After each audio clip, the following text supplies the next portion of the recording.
para la agricultura. Entonces, ¿por qué no vivían en la costa, que tenía sectores buenos? Por varias cosas.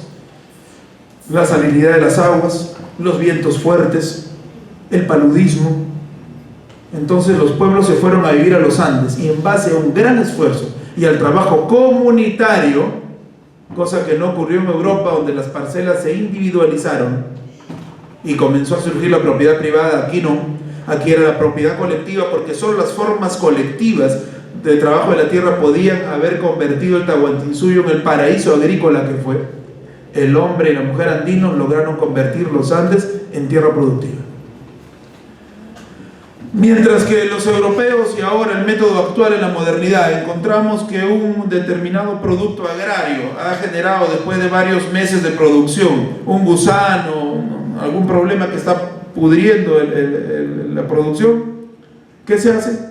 Pues se manda a traer aviones con pesticidas y terminan matando el gusano, pero le quitan fortaleza a la tierra, malogran una serie de productos, eliminan un montón de insectos de la cadena ecológica que cumplen su función biológica y hacen daño además a los campesinos que respiran. Recuerden los niños muertos por las campesinas huancavelicanas en el gobierno de Toledo por darle de lactar a sus niños leche que habían generado respirando esos pesticidas. ¿Qué hacían los incas en lugar de eso?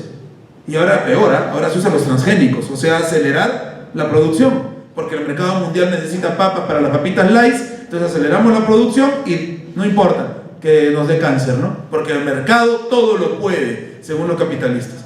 Bueno, los incas no hacían eso. Los incas lo que hacían era rotación de cultivos. Se ha malogrado una producción, entonces sembremos otro producto. Ese otro producto eliminaba el parásito anterior, enriquecía la tierra, se enriquecía de los detritos del anterior producto, y eso daba riqueza a la tierra y generaba diversas formas mestizas de producción agraria. Inteligencia, esa inteligencia que Occidente tildó de indios ignorantes y harapientos, esa inteligencia era superior a la inteligencia europea en cuanto a materia agraria, a reproducción del trabajo colectivo y a formas de vida comunitarias. Bien, fíjense, la agricultura en este momento en el Perú, gracias a la colonia que fue netamente minera, recuerden la masacre de indígenas en Huancavelica, antes un territorio boyante, pero con la colonia española destruido, es una de las regiones más pobres del país. Y Potosí, ¿dónde queda Potosí ahora? En Bolivia. ¿No se hizo ahí un gran genocidio minero en la época de la colonia? Miles de indígenas murieron para que el rey de España tuviera su oro, que fue tan idiota el rey que los piratas ingleses hundían los barcos y se llevaban el oro a Inglaterra, ¿no? Con parte de ese oro de la corona inglesa fue a parar al Banco del Tesoro de los Estados Unidos, que se creó después cuando los pioneers del Mayflower huyeron de Inglaterra por guerras de religión y se fueron a crear las 13 colonias inglesas. Así que Estados Unidos nos debe, ya yo me voy a encargar de cobrarles.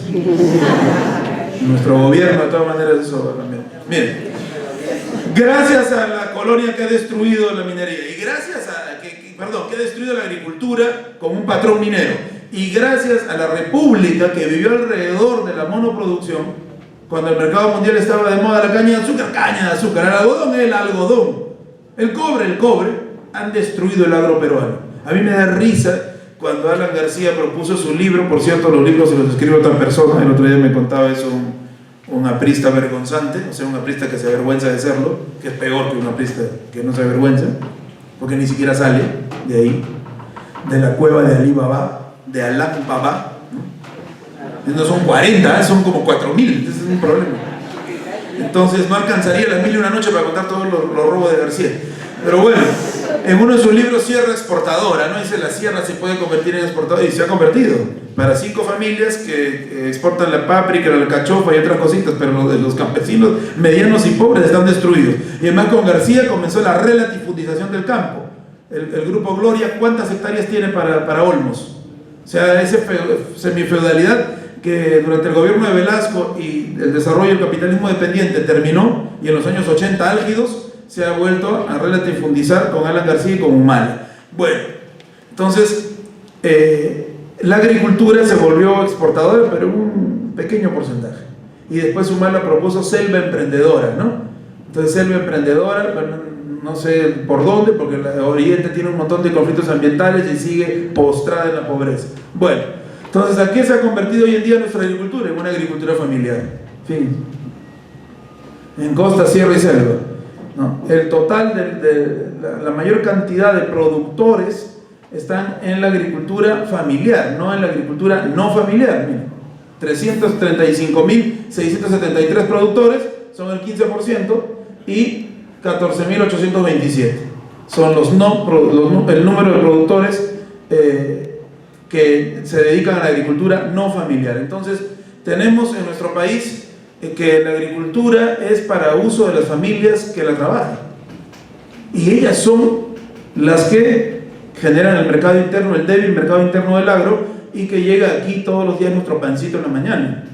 Entonces, como estas son agriculturas de subsistencia o de mediano y pequeño mercado interno, las mineras, al destruir los valles, están golpeando duramente el trabajo de los campesinos que cultivan para pan llevar, y además está haciendo perder miles de puestos de trabajo. La SAUDER dice que hay muchos puestos de trabajo, que se van a crear 250, 350. Bueno, los campesinos de Tía María dicen que se va a perder 30.000 puestos de trabajo, ¿no? Y todo un cambio de cadenas productivas y cadenas de solidaridad que son muy comunes en el campo, o sea, intercambio de productos, desarrollo que no se han perdido, que son herencia de la cultura tina, desarrollo de lazos horizontales, ¿no? De fraternidad y solidaridad económica social. La siguiente. Sí. Aquí vemos, fíjense, la población económicamente activa en el sector agropecuario, agricultura familiar, aquí se entiende más claro, 83%, ¿no? De esos son 51% hombres, 32% mujeres. La agricultura no familiar, 3%. O sea, el campo en el Perú está así. Y por eso es el pretexto que los gobiernos dicen para desarrollar la minería, ¿no? Pero el problema de la minería es grave, lo vamos a ver ahora terminando. Fíjense. El tema de las comunidades campesinas. ¿Se acuerdan del Baguazo, cuando Alan García pretendió vender y lotizar los territorios de Bagua y salieron nuestros hermanos, no los grupos étnicos, aguarunas guambillas, no, nuestros hermanos ciudadanos peruanos aguajú guampís, que así se llaman, salieron a luchar por todos nosotros y fueron tildados de perros del hortelano y ciudadanos de segunda categoría? Bueno, Alan García dice que las comunidades no importan, y tan no importan que creó un montón de leyes para que, en un resultado, no meternos en temas jurídicos, fíjense, si ustedes son una comunidad campesina, si la mitad más uno decide vender la comunidad, se vende. Eso destruye el derecho consuetudinario de los pueblos y las prácticas colectivistas de derecho a la tierra. Entonces, eso olvida la cantidad de comunidades que tenemos solo en los Andes. Entonces, hay muchas comunidades campesinas que tienen sus propias formas de desarrollo económico que la forma en que está haciendo la minería daña. Tiene mucho que ver con el desarrollo de la clase media. Nuestros gobernantes han sido muy inteligentes. Vivimos un boom de la construcción. Hay nuevas universidades, nuevas academias, se traen, el parque automotor cada día crece más, o sea, hay burguesía compradora. No se vayan a sentir mal, pero hay mucha clase media. Y entonces el poder de estos gobiernos es Lima. Si ustedes hacen un viaje por toda la provincia, sierra y selva, la gente está por un cambio. Pero Lima tiene el 3% la tercera parte de la población. 10 millones de personas viven en Lima, de las cuales votan muchas. ¿Y saben quiénes le han dado el triunfo casi a Keiko Fujimori en el 2011 y le han dado el triunfo a Castañeda? Pues los sectores contradictoriamente más pobres. Porque la televisión es el gran veneno que meten las ideas de las personas, que hay que vivir como los que salen en combate, como en esto es guerra.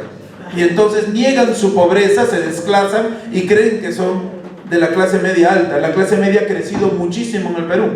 Y esa clase media, en lugar de identificarse, porque es una clase media peruana, pues, ¿no? No es una clase media norteamericana que tiene su departamento, su auto del año, no, es una clase media peruana que renta un pisito, no, con baño colectivo, no tiene carro, toma combi. Esa es la clase media. Esa clase media, en lugar de identificarse con el pueblo, se identifica con los de arriba. Eso hay que luchar en las conciencias. Por eso felicito una vez más al Instituto de Ciencias y Humanidades por hacer este tipo de foros que lo hacen en todo Lima, porque los muchachos, ustedes, muchachos y muchachas, van a ser esa clase media, porque el proletariado no tiene plata para estudiar, es la verdad. No sean esa clase media compradora que permite los triunfos de estos gobiernos sátrapas y miserables en nuestro país. La siguiente. Conceptos fundamentales. Esto lo he extraído de Eduardo Gudinas, lo voy a decir al toque. La siguiente. ¿Qué es el extractivismo que hoy día hemos mencionado? Budina se encuentra tres tipos de extractivismo. El extractivismo depredador, ¿no? Que saca los minerales intensivamente a tajo abierto, como seas, aunque sea contaminante, no importa. Es lo que se necesita para, utilizando agroquímicos, utilizar relaves, y se necesita para el mercado mundial. Son economías de enclave, o sea, lo que dije al principio que Mariátegui había avisado en Esquema de la Evolución Económica, que nuestro desarrollo económico está asociado al empoderamiento imperialista. Entonces, ese es el extractivismo empujado por la globalización imperialista. Explotar sin mirar a nadie. Siguiente. Ellos hablan de un extractivismo sensato que sería, ¿no?, toda la explotación minera y petrolífera usando contratecnología, tecnología limpia, respetando a las poblaciones, utilizando la ganancia para desarrollar la industrialización con un nuevo modelo de desarrollo y a las sociedades que viven ahí, y invirtiendo en sectores nacionales, no tanto formando parte de las cadenas productivas o de desarrollo del capital imperialista. La siguiente. Por supuesto, el anterior, el extractivismo que hemos señalado, no existe todavía, por cierto. Este es el extractivismo. ¿En cuál estamos? El progresista, el neoextractivismo progresista. No, el neoextractivismo progresista es ese lugar donde te dicen que están haciendo un extractivismo racional, pero en realidad el extractivismo racional, pero los productos del extractivismo van a las grandes potencias imperialistas, porque no hemos roto la ligación dependiente. Entonces, de alguna manera forma parte con el extractivismo más duro, ¿no? Pero es con buena intención. Por ejemplo, ¿dónde hay neoextractivismo progresista? En Bolivia, en Ecuador, en Argentina. En Venezuela se cortó.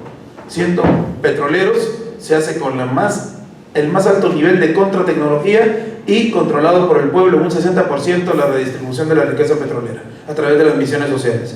Bolivia y Ecuador todavía no se logra, pero se está caminando hacia eso, y Argentina un poco menos, porque es un gobierno más, es de izquierda, digamos, pero más populista que con presencia social. Entonces, eso se ve aquí, por ejemplo, minería a tajo abierto en la zona de Catamarca, monocultivos de soja, le dicen ellos, nosotros le decimos soya. Cuando vieron que la soya se compraba por todo lado, y de ahí viene que la soya es buena, ¿no? Que la soya es buena, en contra de la carne, parece que es toda una gran propaganda. La soya también genera algunas enfermedades, muy graves por cierto, para que vean cómo los mecanismos del poder económico generan modas, ¿no? También está la moda naturista, y no sabemos qué estamos tomando. Por ejemplo, el té verde, ¿no? Todo el mundo quiere bajar de peso con té verde, pero después de 5 semanas de ingesta puede dar paro cardíaco. Pero eso está con las letras más chiquitas, están abajo, ¿no? En alemán, entonces ya no. Y es peruano, pero bueno. Entonces, ¿qué pasó con la soya? Hay que cultivar soya. Se tumbaron todos los bosques argentinos, uruguayos, paraguayos para la soya. Brasil también. Y los vientos entraron con todo, causaron deslizamientos, empobrecimiento de las aguas, mudanza del ecosistema, porque los vientos llevan semillas, pues, llevan detritos. ¿Todo por qué? Por vender soya. ¿A quién? ¿Quién es el máximo comprador de soya? Los Estados Unidos. Los monocultivos en Brasil y la expansión petrolera en Ecuador y Bolivia, ¿no?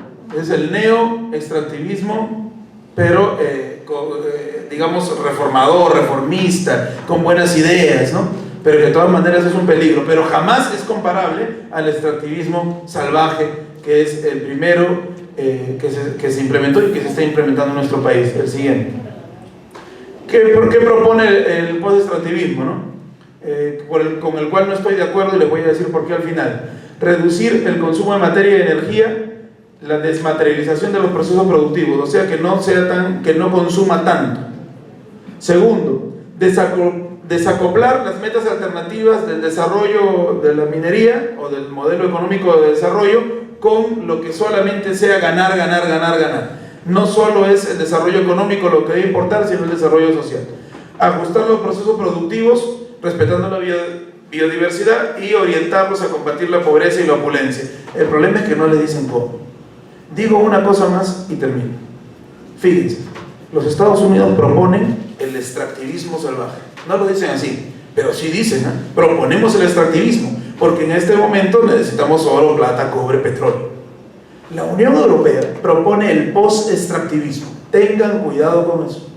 Sobre todo los que están interesados en formar parte de una organización política, o los que acuden a lugares para oír hablar de agro sin mina, no. El post-extractivismo es propuesto por las ONG ambientalistas europeas, con buena intención creo yo, pero detrás están los gobiernos de la Unión Europea. Ustedes saben que el mercado mundial en América Latina se lo pelean Estados Unidos y la Unión Europea. Ponen y sacan presidentes, por cierto. Entonces, el extractivismo destruye el medio ambiente y a las personas y al mercado interno, ya lo hemos visto, y genera un modelo de desarrollo dependiente. El post-extractivismo supuestamente reduce el consumo de energía, desarrolla la economía nacional, elimina la pobreza y no contamina. ¿Y saben quiénes van a ser los encargados de implementar el post-extractivismo? Cuando esos políticos proponen no le dicen eso, pero está en internet todo colgadito, busquen. Alemania, Francia, España. No queremos. La Alemania de Angela Merkel, no queremos. Es más imperialismo. El post-extractivismo es el extractivismo maquillado. Aquí tenemos a Mariátegui. Ni extractivismo ni post-extractivismo. No son ningún modelo de desarrollo. El modelo de desarrollo que planteó nuestro Mauta se llamaba socialismo. Es decir, desarrollo de nuestra economía nacional a partir de nuestros trabajadores nacionales, entendiendo nuestra forma colectiva de vida andino-amazónica en un mercado mundial, por cierto, pero desarrollando las fuerzas productivas desde nuestras propias fuerzas para generar pleno empleo y alta conciencia social. Si el extractivismo se utiliza, que se utilice, tenemos petróleo, oro y plata, pero es el pueblo peruano el que definirá a través de sus asambleas populares dónde se van esos dineros y dónde se emplean esos capitales. No para enriquecer al imperialismo, sino para crear un mercado o robustecer el mercado de la América Latina, de los países dependientes, y liberarnos por fin del mercado mundial. La última. Por último, quiero terminar felicitando a estos dos personajes que nacieron el mismo día, aunque le doy un dato en secreto. El Che Guevara en realidad nació el 12 de mayo, pero su papá le dio la gana y lo inscribió el 14 de junio. Yo creo que porque quería que hubiera nacido el mismo día de Mariátegui. Así que a los dos se les celebra. Recuerden que el Che se hizo socialista cuando, estando aquí trabajando en el leprosorio en el centro del Perú, el doctor Hugo Peche le obsequió un libro. ¿Qué libro? Los 7 ensayos de interpretación de la realidad peruana. El Che leyó esto y dijo, así como Mariátegui había dicho, la revolución en el Perú no ha de ser calco ni copia, sino creación heroica. El Che dijo revolución socialista o caricatura de revolución. El Che era totalmente mariateguista. Feliz cumpleaños Mariátegui y el Che, muchas gracias.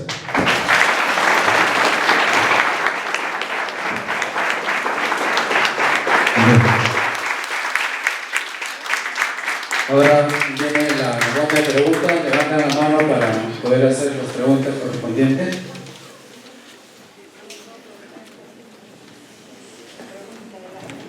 Muy buenas noches, a la concurrencia, a la institución que genera esta oportunidad para mí, a usted, maestro. Muchas gracias, buenas noches. El que nos ilustra. Y bueno, después de toda esta exposición, yo saco la conclusión de que la realidad es subversiva. ¿Y qué nos dice la realidad? La realidad nos habla de que venimos nosotros sufriendo estos problemas desde la colonia, la extracción de nuestros recursos naturales, luego viene la República y nos ofrece una justicia social, ¿no? Y se da lo mismo, se sigue extrayendo nuestros recursos naturales. Ellos hablan en base a la esperanza de que la extracción de nuestros recursos naturales y la venta de ellos nos va a proveer una industria nacional, que no ha sido realidad. Y luego vemos nosotros en la República cómo sigue el caucho, el guano. Viene luego los siglos siguientes, el siglo XIX, se extrae la azúcar, el algodón, y seguimos igual, y solamente nos siembran esperanzas, pero seguimos igual. Entonces mi pregunta es, ¿qué pasa? Porque este es un fenómeno realmente, es un fenómeno que nos lleva a una tristeza de ver que toda nuestra historia está asignada de la misma manera. Pero entonces, ¿qué es lo que sucede? Las clases gobernantes no concilian con los ciudadanos, no concilian con el pueblo, no les interesa el desarrollo del país. Esa es mi pregunta. Bien, ¿alguien más?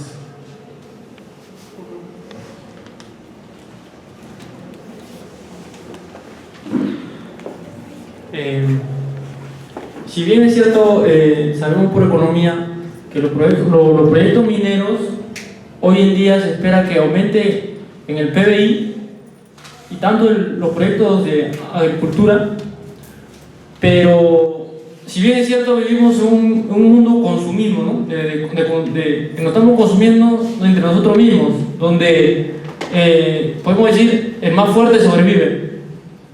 ¿De qué vale que las personas tomamos conciencia de lo que está pasando con realidad, pero por tú más que tú quieras hacer tus cambios, los más grandes te aplastan debido a la corrupción de nuestros gobernantes, ya sea gobiernos locales, regionales, donde tu opinión no cuenta? Y si bien es cierto, nos dejamos ilusionar muy rápido por la propuesta de los gobernantes, donde nos pintan un montón de cosas, pero con el transcurso del tiempo cambian su plan de gobierno. ¿Qué podemos hacer si, por más que tomemos conciencia, ya sean viendo películas o asistiendo a seminarios como estos, donde un gran ejemplo, una película que vi fue Avatar, donde los extraterrestres, donde luchan por su sobrevivencia y por cuidar sus tierras? Si bien es cierto, muchos quisiéramos hacer algo así acá en el Perú, pero el poder que tiene el gobierno o las grandes empresas son más fuertes que nosotros mismos. ¿Qué solución deberíamos o nos debería plantear para poder lograr un cambio en el Perú? A ver, siguiente pregunta. Buenas noches, mi nombre es Marisol. Yo quisiera preguntar cómo nos declararíamos cada uno, porque creo que no somos nacionalistas. Yo creo que en la propuesta de un doctor anteriormente vino y nos habló, nos dijo que nosotros nos deberíamos llamar quechuas, nos deberíamos llamar indios, indígenas o aymaras. ¿Y cómo nos identificaríamos para hacerlo ver eso al Estado, al gobierno, para demostrarnos que tenemos identidad de verdad, no estar solo de un bando para otro y seguir haciendo hipócritas? ¿Otro? A ver. Ahí, ya. Las dos últimas preguntas. Buenas noches. Buenas noches a todos. Mi pregunta es, bien se sabe que un empresario lo que busca es maximizar sus ingresos, ¿no? Maximizarlos. ¿Qué podríamos o qué podría formularse para decir que eso, con los grandes aportes que se han logrado hasta ahora, es una falacia?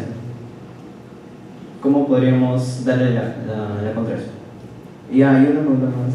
Usted como experimentado psicólogo, sociólogo, ¿qué nos recomendaría en estas futuras elecciones? ¿Por quién, a quién acudir o darle nuestro voto? Esa es la pregunta del $1.000.000. O de euros. Algún día de sol, de hecho. Buenas noches ante todos, mi nombre es José Tahuatico. Yo estuve informándome, leyendo sobre el impacto ambiental que generan las grandes transnacionales mineras en el país y sobre el consumo así desmedido de agua. Y que cada ¿Consumo de qué? Pues el consumo desmedido de agua, la extracción, ¿no? Entonces,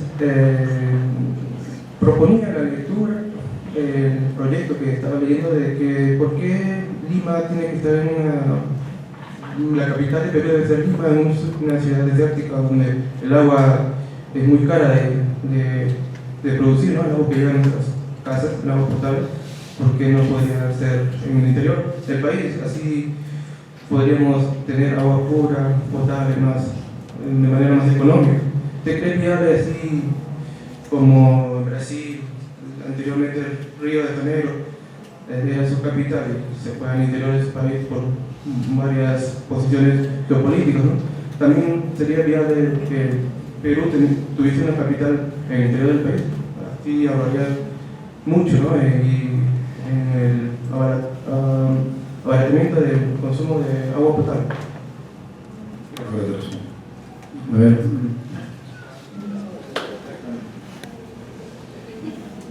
Bueno, más allá que, primero, buenas noches al expositor también. Buenas noches. Más allá de hacer una pregunta, yo he querido tomar el micrófono para hacer una invitación, ¿no? Yo sí creo en que las empresas tienen un gran poder, ¿no? Eso está de más que demostrado.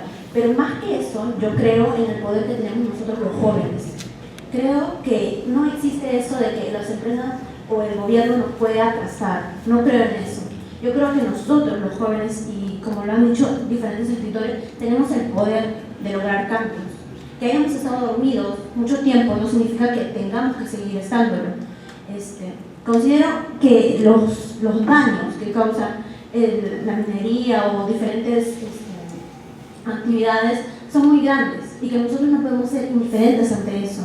Entonces, yo los invito a todos para que seamos parte de ese cambio, ¿no? No es necesario salir o hacer, por ejemplo, en las marchas que hubo acerca de la ley laboral, hubo también muchos que hicieron destrozos y ya se fueron por otros, ¿no? Por otro que no tenía nada que ver. Entonces, los cambios también se dan a través de lo que tenemos al alcance, que son las redes sociales. Podemos compartir videos, imágenes, este tipo de charlas las podemos compartir. Yo creo que no hay excusa y yo creo que no hay poder más grande que el de nosotros, ¿no? El de nosotros que somos jóvenes.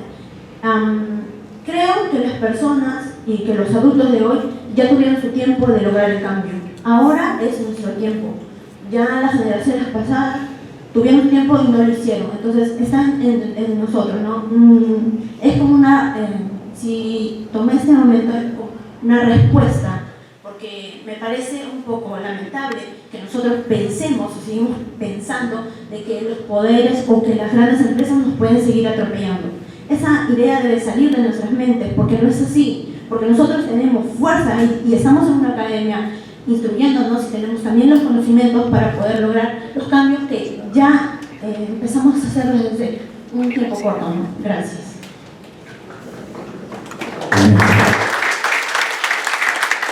Muy bien, si nos alcanza el tiempo hacemos una segunda ronda, pero respondemos por... ¿O dos? No.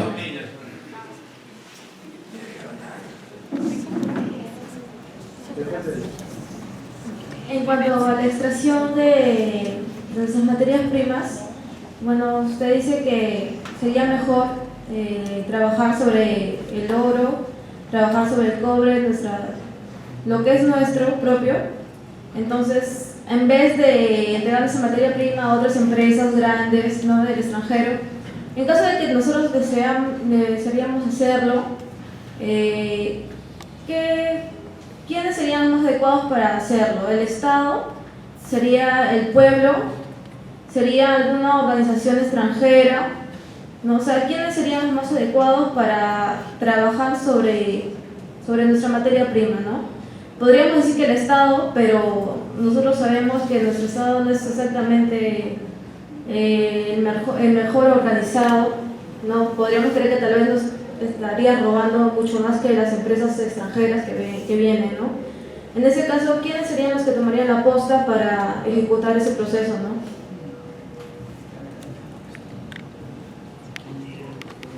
Aquí.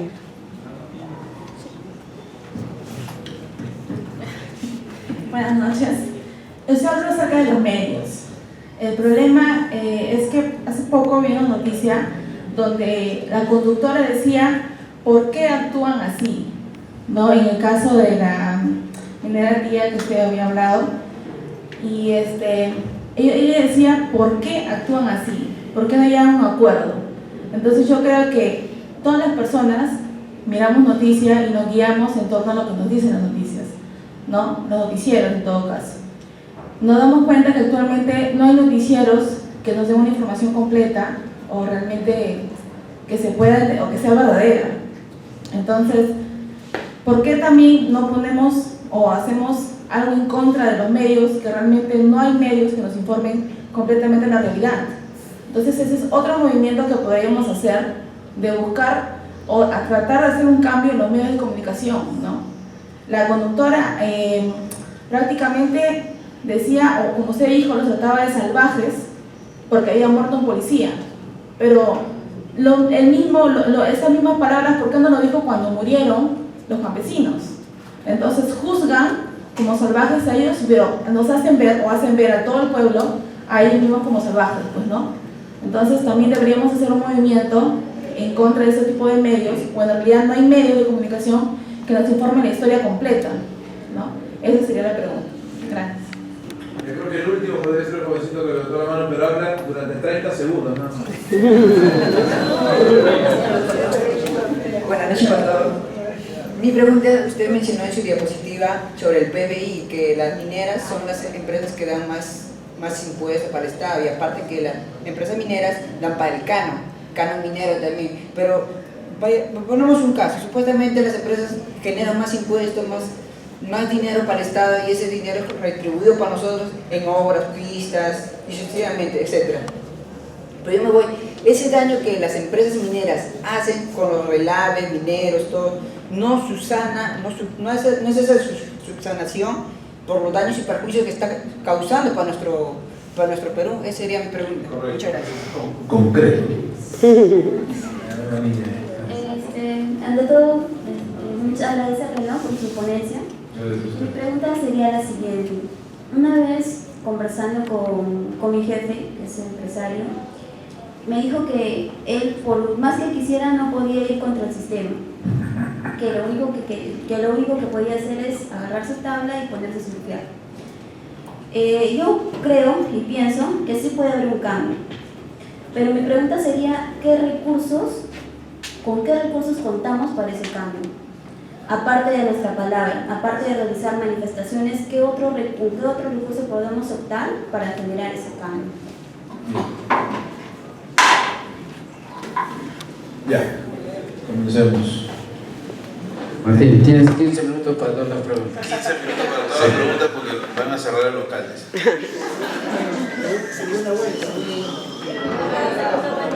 ¿Qué sé yo?